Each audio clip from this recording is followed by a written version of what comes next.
Performed in the Beat Studio, it's Tom Baxter. The track is Light Me Up from Skybound, of course. Thank you very much indeed. No, pleasure. Nice to be back, indeed. Do you know, it was amazing. I was there just flicking through the chart, and there you were at number 12 as a new entry, I think it was, straight in with a bullet. It just felt amazing for me. How did it feel for you? Well, it's always great because, I mean, obviously we've met quite a few times now, and you've seen sort of how long I've been doing it, and so it's just great whenever anything gets recognition in the work you're doing. It's the nicest feedback you can have, really. And did it feel weird to just be in the national top 40?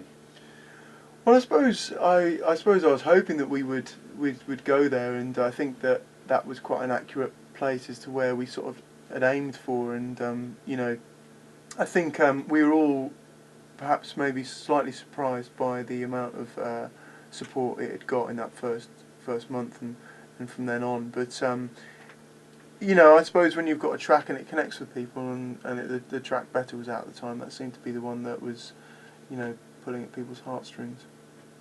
Now, of course, we mentioned before that you've got these die-hard fans who know everything about you, well, most things about you, I guess, and follow you around the country and so on. But is there a whole new batch of people coming to see you now in view of your newfound mainstream success?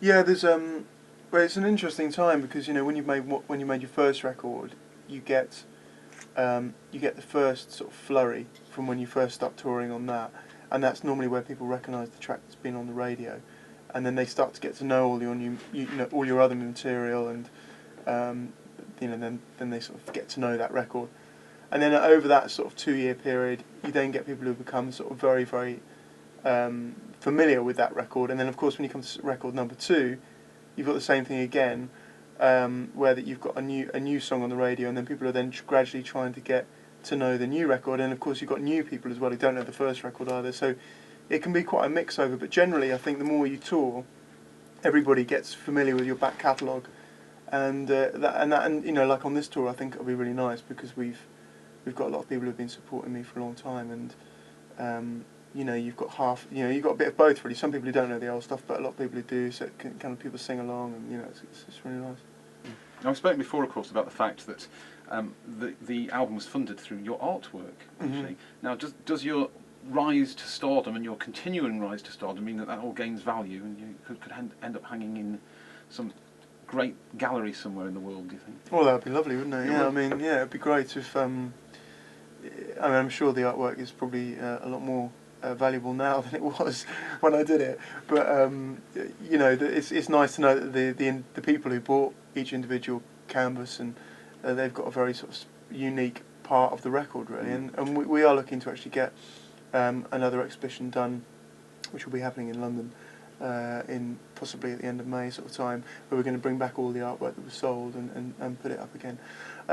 But yeah, I mean, I thoroughly enjoy doing all the artwork, and that's for me. That and making music is the main reason is for why I do this. So, and of course, going out live is the sort of end result of all that. But yeah, being involved in the artwork is a good way of keeping my feet on the ground and reminding me why I'm doing it. Now, you mentioned gigging there, and it's true to say that you are one of the hardest gigging people I know, because you always seem to be on the road. Tonight at the Y Theatre in Leicester. And then this is my favourite trio of gigs I've ever seen next to each other on anyone's website ever. It goes the Stables in Milton Keynes, Paradiso Amsterdam, and then Room 5 in Los Angeles. That's great, isn't it? Yeah. Yeah, that's quite good. Yeah, no, it's going to be a week that week. I mean, we're actually flying around all over the place. I mean, probably as you can see there, it's kind of nuts, some of the travelling we're having to do. But effectively, once you've got these sort of opportunities, you've got to take them and just travel where you can. Obviously, the record's going to go out in Europe as well. It hasn't been released out there yet. I didn't realise that. No, so we're sort of trying to warm it up out there and get the right people down to see us, and then. So when it gets released, it gets the right sort of support, hopefully.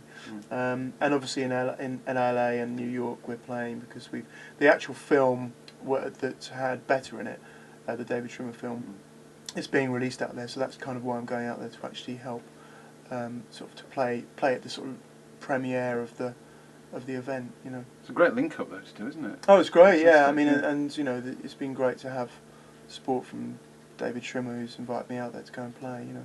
And then just carrying on down the gig listing here, supporting Katie Tunstall all over the place, including Brussels as well. Yeah, yeah. She's well, it'll be the second time that I've done a tour with her, and they're a lovely bunch. In fact, her guitar player used to play with me in my band, Right. so we're all kind of interconnected in one way or the other. And then we mentioned Leicester earlier, and the last gig on your website at the moment is the Summer Sunday Festival on the 8th of August in Leicester, and that will be a good one. We'll see you there. Yeah, well, so you were telling me I Yeah. haven't been at that one, but it sounds lovely by the sounds of it. It is fantastic. Thank you very much indeed for calling in again tonight. It's an absolute pleasure to see you. Thanks, Dean. The other date that we should mention is March the 17th, when Tell Her Today hits the shops, and the download sites, and we look forward to that doing very well as well. Brilliant. Thanks a lot, Dean. Tom Baxter, an absolute pleasure. Thank you. Cheers. Everyone, I just need to say, you don't need to answer this. And you're going to do another track for us now. What will this one be?